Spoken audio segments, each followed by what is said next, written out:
Needs $700,000.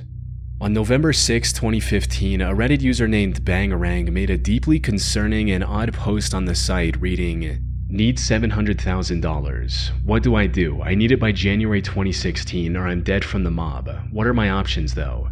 Now, if this was posted in subreddits like r/advice or r/helpme, people would have taken it more seriously. However, for whatever reason, Bangarang decided to post this plea for help in r/sadboys. This is a subreddit for the fans of the Sad Boys music collective that emerged in the early 2010s, primarily associated with Swedish rapper Young Lean and his music group Sad Boys. So, a completely unrelated post like this left most people confused about what it meant.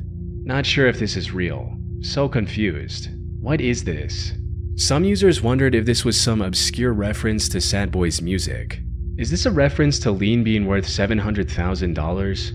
However, most users quickly realized that Bangarang was serious when he began responding to some of the less serious joke comments with sincere replies. "Let me ghostwrite your next mixtape. I need all the help I can get." But that's when the post took a disturbing turn. One user jokingly told the OP to end it by jumping off a bridge and shoot himself while falling. However, instead of getting offended, Bangarang replied with something that made everything way more unsettling. "Think they'll get to me before I can make any moves." Alongside this, he posted a link to an eerie photo, a group of men standing in the middle of a street with multiple cars lined up behind them. The way the photo was framed suggested that OP took it while hiding in the bushes, as if he was watching from a distance, afraid to be seen. At this point, people wanted answers. And after some back and forth in another thread, Bangarang finally explained what had gotten him into this situation. "Was involved in a fight where an 18-year-old kid was killed. I was on drugs and had a bad temper. I was always protective of my friends, especially John. John was in a band and was taking off. He had a Facebook page, so he deactivated it. He made a new one. One of his friends that made a new one got real mad that he deleted the old page and thought he didn't want anything to do with her or his old friends because of the new fame and band. John tried to explain to her that wasn't the case. When he tried to, I peered over John's shoulder, read their texts, and got heated. I started trash-talking the girl. She got her boyfriend's friends to meet me and my friends out in the desert for a brawl. One of the guys there was with the gang members' guys group and pulled out a gun to shoot me and my friends. One of my friends grabbed the gun from him and ended up shooting the guy and killing him, the dude that pulled out the gun in the first place. Then, after the fight, I violated my probation. The cops were already after me for drug use. They found out I was involved in the fight and the shooting of the guy, and they added the battery charge. I wasn't charged with murder, but was involved in the fight, which is why they added assault and battery charges, plus the probation violation. But I continued with drug use and violated my probation by leaving the state. Now I'm sobered up, I just turned 23, and I'm in a real bad place with some people from the past. While these responses provided some important context for OP's situation, it still didn't explain why the mob was after him now or how having $700,000 would help him stay alive. By this point, people had stopped joking. It was clear that this was most likely real. One user finally spoke up, saying what everyone else was thinking. "First of all, why are you posting this here? Second, run, get out of town." To which OP replied, "I got no one." After learning about his sheer helplessness, user PizzaMan2345 chimed in with some detailed and practical advice to help Bangarang escape with his life. "Get yourself into jail and tell them to safely escort you to an airport afterwards. If you warn them about the mob and spread the word, the police will look stupid if you die soon afterwards. Then, if you do get to the airport, take several planes to several places and settle down somewhere far away. No matter how uncaring a police department is, they should listen to your plea for help. It might also help if you have a writer friend who can tell the whole story if they don't escort you. Let the police know as a last resort that they will be flamed online for not dealing with the mob themselves and for letting you loose, only for you to die right after. This of course involves you being in jail for a while, which if not the case leads me to say that you should simply leave the country now. Use your head, don't drug your problems away, either work hard and loan the rest or just run." Unfortunately, we'll never know if this advice helped him or not.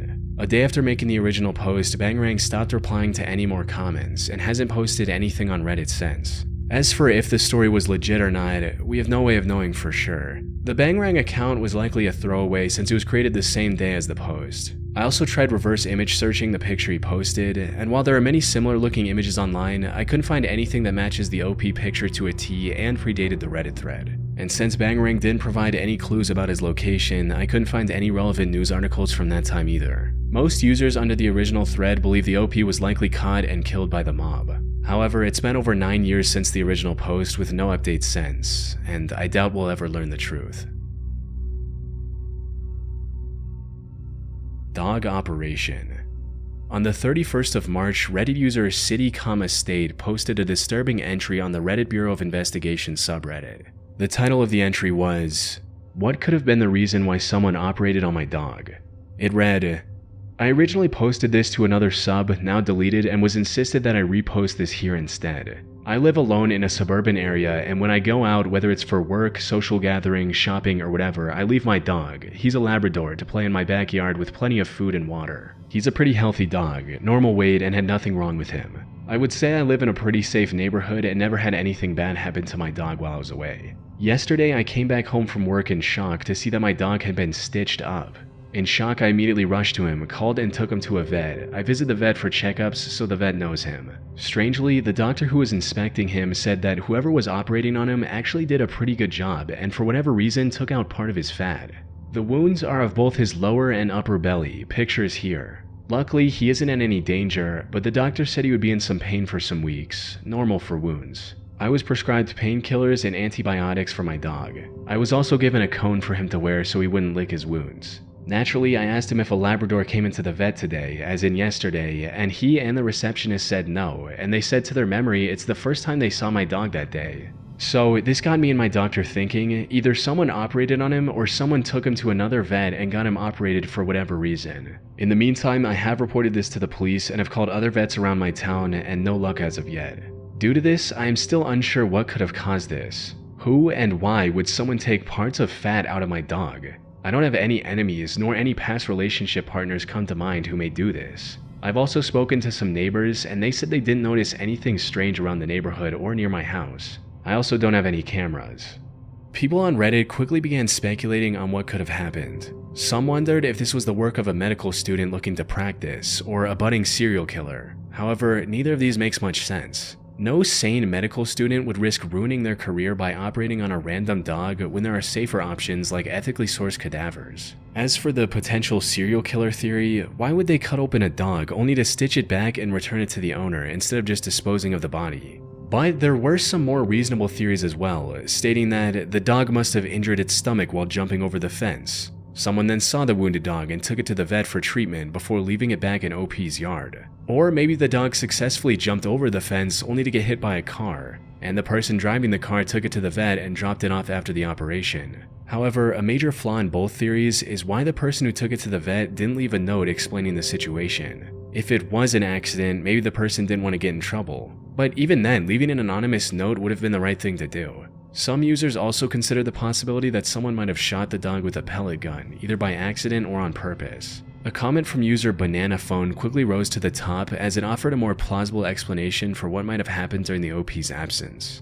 That rubber thing sticking out appears to be a Penrose drain, which is most commonly used to allow a wound to weep and drain through the hole where it comes out of the skin, which prevents the skin from closing into a pocket and turning into a huge infected abscess, which requires secondary treatment and antibiotics. This is most commonly seen in my personal professional experience after bites from another animal, as the bacteria in dog/cat mouths can be difficult to totally disinfect after the fact and often leads to abscesses. While the general consensus is that dog mouths are cleaner than cats, there's still plenty of bacteria in your average dog's mouth that could lead to infection.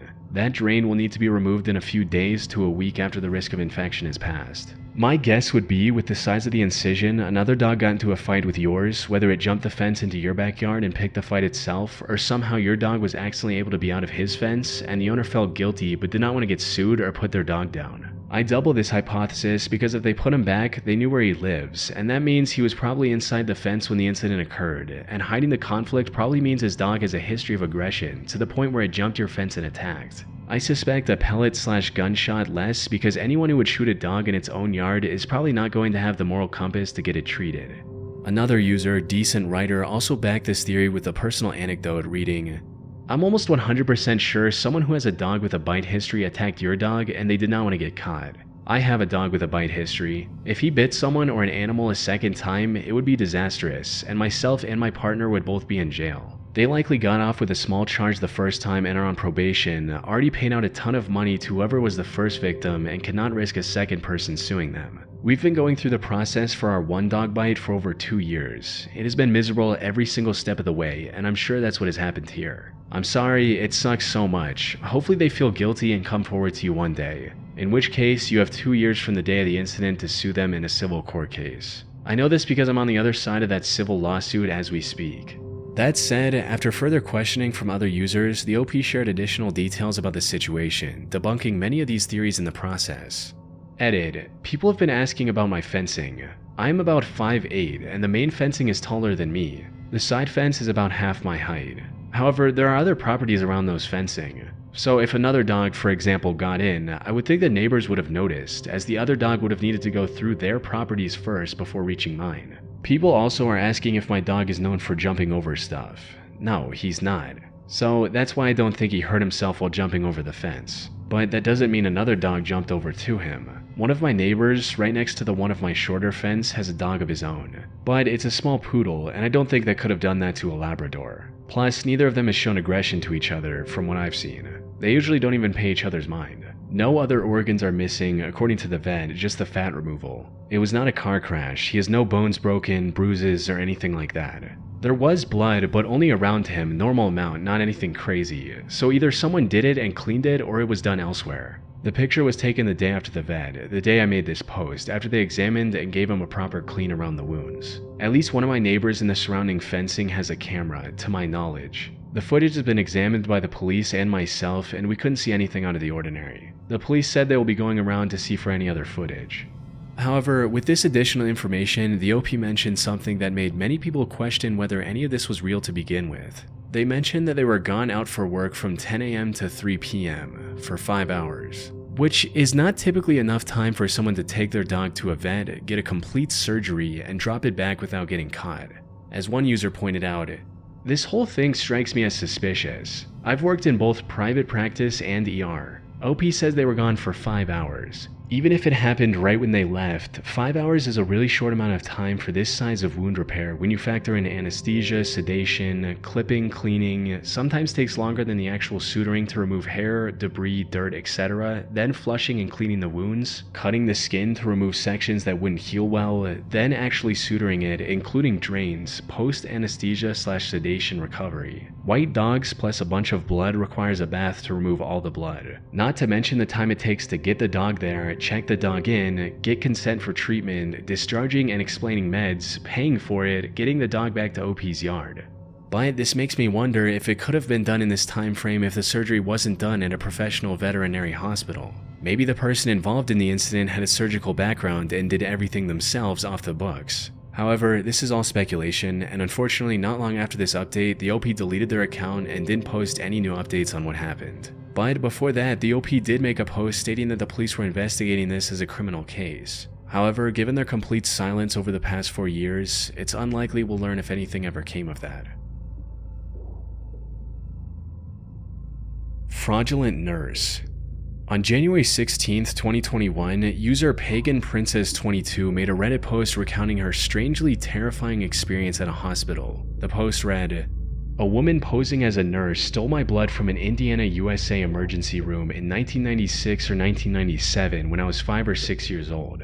Hello everyone, I'm not sure if this is the correct place, so please feel free to direct me to a better subreddit if there is one. I've flared it as a cold case because it happened 23 years ago, but there were no charges filed, to my recollection, and I don't remember a case being made from it.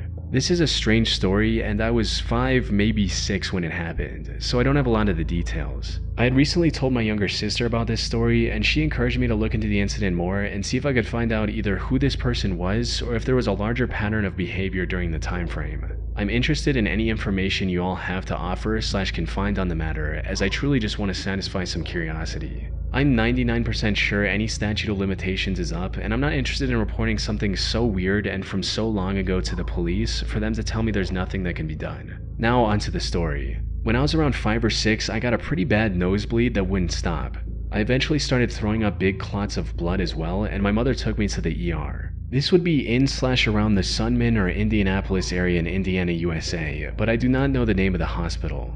At the time, beds were separated only by curtains on ceiling racks and not individual walled rooms. My mother had left my room to speak to a doctor. I know she left, and a woman I did not know came in shortly after she left. She was white, had medium brown hair, and looked to be in her 20s or 30s. She was wearing a blue scrub shirt with puppy dogs on it and unmatched pants. I want to say she was not wearing scrub pants, but rather jeans or maybe sweatpants. I know they did not match her shirt, which stood out to me. The other nurses and doctors I saw only wore solid colored scrubs and were all matched. She said she needed to take some blood and pulled the tools to do so from her scrub pockets, not a phlebotomy card. She stuck me and started drawing blood, somewhere around 5 to 7 vials of it, but potentially more. On the last vial, we heard my mom and a doctor coming back towards the room. She hurriedly ripped the tube from my arm before the last vial was full. It spilled some blood. She did not give me a band-aid or gauze. She just left me bleeding and shoved everything back into her pocket, then ran from the room. She ran to the left, and my mom and doctor entered from the right. The doctor said a nurse would be with me soon to draw some blood and run some tests. I told him a lady had already taken my blood, and he asked what she looked like and where she went. I described her. He turned wide-eyed to my mother and said, "She doesn't work here," and ran out of the room to the left. I heard some loud voices, there was a lot of commotion, but I don't remember anything past that point other than just feeling dizzy and now scared that some strange woman had my blood. I've never been able to find out what happened, who this woman was, and if she was ever caught, or if this type of thing was happening across the country at the time. I have no idea. Let me know if there's any other information I could provide to make it easier to find out what happened to my blood. Edited a typo and to add, my mother is not a great source of information when it comes to my early life, or her life, or anything really, as she has some of her own issues. Several years ago, when I was a teenager, confirmed the details I remembered, then refused to talk further about it and asked me not to bring it up again. She claims she does not remember the name of the hospital, the name of the doctor, or other details I was asking for at the time. What makes this story so terrifying is how real it feels. Most children are already afraid of doctors and needles, so the idea of someone posing as a nurse to steal blood is horrifying. One user responded with a theory stating, "Are there any chances that you are adopted?" Suggesting that the mysterious woman was OP's real mother who wanted her blood for DNA testing. And while this is still a bit out there, it could explain why OP's mother refused to give any further information on what happened that day. However, OP shot down this theory not long after it was posted with a comment reading, "I don't believe so, no. I've seen my original birth certificate and it lists my known parents as my birth parents. I also look very similar to my mom and sister." The most plausible theory came from user OSnapdragon22, who suggested that OP might be misremembering details that make this situation a lot more horrifying than it actually was, stating, "Nurse here, phlebotomists sometimes wear different scrubs. It seems highly unlikely that someone stole your blood and put them in tubes. Those tubes are full of various additives for different diagnostic testing. If I were to steal your blood, I would use a bag instead, not like I would steal blood or anything, just making a point. It seems highly weird that a civilian would have the necessary tools/tubes to complete this lab draw.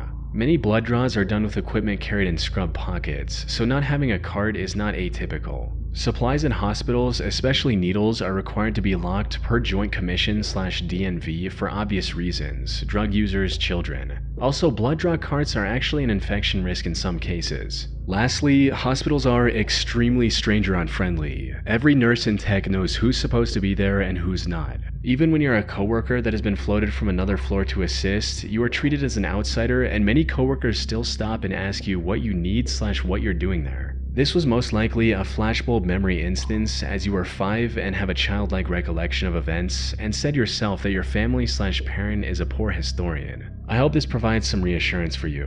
I'm not trying to diminish what you're saying, just mentioning that from my experience it seems highly implausible. P.S. A doctor saying someone doesn't work? That is also ridiculous, as doctors do rotations, don't stay on one floor permanently, and typically do not know all staff members working in a given unit at a time. Pagan Princess 22 is still fairly active on Reddit, but she hasn't posted any new information about her story. Who knows, maybe one day her mother will come clean about what she knows and will finally learn what happened to OP on that day. Poisoned. On May of 2013, a user made a chilling confession on the Off My Chest subreddit with a disturbing title that read, "My mother has poisoned me. Ever since I became an adult about a decade ago, my mother has been against me moving out of the house. I finally got a job as a line cook 3 years ago. My mother and the rest of my family, which includes my sister and father, has been against it, mainly saying that such a job cannot sustain me," which was true. They also said I would hate working, which turned out to be false. About a year and a half later, I quit due to health reasons. The following spring, I got a new job as a computer programmer. While they seemed supportive at first, my mother and sister, who I lived with, gradually became hostile. Eventually, I moved out of the house. About a month later, I lost my job, and about 3 months later, moved back home. Everything was cool at first, but as I was getting calls from recruiters and going to job interviews, they gradually became more hostile again, accusing me of being distant and not caring for them. However, they seemed to be very controlling and hateful of the fact that I wanted to move out and wanted a decent job. So last month, I finally got that job as a computer programmer again, but it was out of town. I had just enough money to relocate to the new city. They became very hostile starting a few days before I left, accusing me of not loving them, of hating them. On the day before I was scheduled to leave, my mother gave me 2 of the styrofoam ramen noodle cups and tore that cardboard covering that normally comes with it and threw it away. I was suspicious that they would try to sabotage my life, so I was careful in not trying to anger them. She gave me a few more food items, which I didn't use, to take on the trip with me. When I arrived at my new city and entered my hotel room, I chilled out. I was to go to work the next day, so after the first day of work, I ate a cup of ramen noodles and felt ill. I knew that feeling because my sister fed me something that made me feel the same way in late 2011, which I then assumed was because of my recent illness. I felt weak, lightheaded, and short of breath. I drank water to make me feel better because that's what I did last time that happened to me. Over the week, my mother kept calling me, making sure to remind me to eat my ramen noodles. I was short on cash then, waiting for my first paycheck. I never told her that I ate it. I suspected then that I had been poisoned, and after doing some Googling, believed it was cyanide. Now, that is something that you should never have to think that your own mother would do that to you. So I resisted that thought because I simply could not bear to think that. So I went to cyanidetest.com and ordered a kit, and I tried it. Now, look at the graphics and the video on this page. Now, here are the results of my test. I guess I'm going to have to call the cops, and I will never speak to my family again. The results exposed the truth the OP desperately didn't want to believe. He was being poisoned by his own family. Thankfully, the amount of poison in 1 cup of noodles wasn't enough to be lethal, but eating that second cup could have easily delivered a fatal dose. Luckily, he was able to escape with his life. After reading this post, the vast majority of people urged OP to contact the police and stay away from his family. And that's exactly what he did. Unfortunately, the police weren't as helpful as everyone would have hoped. Update 8:45 a.m. I am currently in Topeka, Kansas. I work downtown in a government office building which has a police department. I visited the Capitol Police Station here and spoke to an officer. I showed him the evidence and he said he could do nothing about it since the package was opened and might have been contaminated. So does anyone have ideas? Had things ended here, this could have gone down as one of the most unsettling mysteries in Reddit's history. But unlike other disturbing Reddit threads, this one surprisingly had somewhat of a conclusion. You see, even though this was a throwaway account, OP returned to Reddit in October of 2013 and gave an update on his whereabouts. I was only able to file a police report, but only that so far. The police do not have enough evidence to investigate. I've gotten no contact with my family. I currently live in a cheap motel in Topeka, Kansas. Yesterday, after getting home from work, I work for the Kansas state government as a software developer. The lady at the front desk told me that my mother called them to speak to me. For security reasons, the motel needs both the name and room number, and my mother didn't have my room number. She didn't even attempt to call my cell phone, which makes me believe that she just wanted to know if I was staying there and where. And a few months later, he posted one last comment assuring everyone of his safety. And by the way, I have moved out of state since making my last thread with this account, and am doing very well with a nice job, and am in better health. To think that this story would have taken a much darker turn if the OP hadn't grown suspicious of the food his own family gave him on his way out. Missing coworker. On the 31st of July 2020, Reddit user SoothBB made a post on the Reddit Bureau of Investigation subreddit seeking clues to help locate their missing coworker. The post read, "On Wednesday, July 22, a coworker of mine abruptly up and left work before the end of his shift and hasn't been seen since. 1 week later, a text message is received from him containing only 3 photos. Does anyone recognize the locations shown in these photos? I work in a lab that makes prescription eyeglasses in northern Ohio. Last week Wednesday, about 6 hours into our 10-hour shift, around 7:10 p.m., a coworker of mine got up from his station in a hurry, left his bag with personal belongings at his desk, iPad, Bluetooth headphones, a prescription, phone charger, a book, and a couple other knickknacks, and walked out the door and didn't return. No one's seen him since. Some of my other coworkers thought he was just sick of the long hours and decided to quit, but that just doesn't make sense why he'd leave behind his personal belongings and not say anything. We tried calling him that same night, but his phone would just ring until it went to voicemail, and by the next morning his phone was turned off. My boss said he got a hold of his mom and that she hasn't seen or heard from him, but didn't seem too concerned as she said he had a history of living somewhat of a nomadic lifestyle in his past. She thinks he may have relapsed and owed someone money or just ran off with some girl. Apparently they aren't very close and don't have the best relationship. I know he had a history of drug abuse, but from everything I've gathered in the 2 years that I've worked with him, he cleaned his life up after an arrest in 2014 or 2015 for drug possession and had been clean since. He always acted normal around me and seemed to be living a productive life. On the subject of the pictures, a couple days ago after work, I received a group text message that was sent to me, 2 of my other coworkers, and 6 other numbers I don't recognize. It was from him and contained the 3 pictures I linked, no text. I tried calling and it rang once then went to voicemail. When I called again, it went straight to voicemail. This whole thing has me feeling very uneasy and I don't know what to think. Does anybody here recognize the location of where these photos might have been taken? Below this was an Imgur link to these 3 pictures that OP supposedly received from their coworker. All 3 of these pictures looked like someone had taken them in a hurry while possibly running away from someone or something. If the OP's story was true, it painted a deeply alarming situation. However, most users remained skeptical, and as time passed, more evidence emerged suggesting that this might be a hoax or part of an alternate reality game. $5 says this turns out to be an ARG. For instance, one user tried to extract the embedded data in the 3 images to see if they had any GPS information, only to be met with confusion. I tried extracting the first picture's EXIF data. It says it was shot on iPhone on 7/7/2017, 1322. It looks like the photos are in the early morning or night. Do you think the 1322 time is right? 3 years ago also. Interesting. A few other users also pointed out significant inconsistencies in how the OP described the location, stating, "Yeah, I'm not a fan that they just said Northern Ohio. Like, is it Cleveland, Akron, Toledo, Sandusky? Way too broad. Same, I'm from Toledo and no one ever refers to Northern Ohio. Northwest Ohio, yes. Northern Ohio raised a flag for me too. I'm from Akron and no one says that. For us it's Northeast Ohio." A few months later in November, SoothBB returned to Reddit with a new update and somehow things had grown even more mysterious than they were the last time. I wish I could say we found him or at least closed up any loose ends, but I can't. Shortly after the thread was closed by the mods, a police report was indeed filed. However, in mid-September, I was one of several people that were laid off from the lab we were working at, so if there were any updates on his case after that time, I'm not aware of them. I've done several searches of his name since I left the company to see if any media outlets reported on him, but I personally haven't been able to find anything. The OP also attempted to deny the allegations that the whole thing was made up.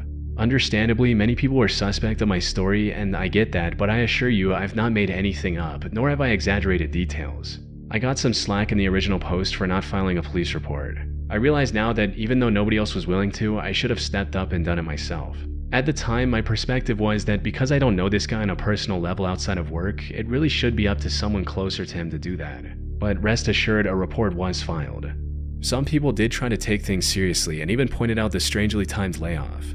I know this might be far-fetched, but could your former company and boss somehow be involved? The guy disappears from work, your boss tells you shouldn't worry about it, take his belongings and refuses to access them to help find the guy. Then your boss says he filed a report, but apparently he never did, if the name doesn't come up in the databases. And finally, knowing you are investigating and possibly asking too many questions or drawing too much attention on the case, he fires you and never contacts you again about this case. However, due to the inconsistencies in SoothBB's story, the overwhelming majority of users were convinced this was just an attempt at an ARG. I still think it's an ARG. I hope it's an ARG. No offense, OP. But we will likely never know for sure.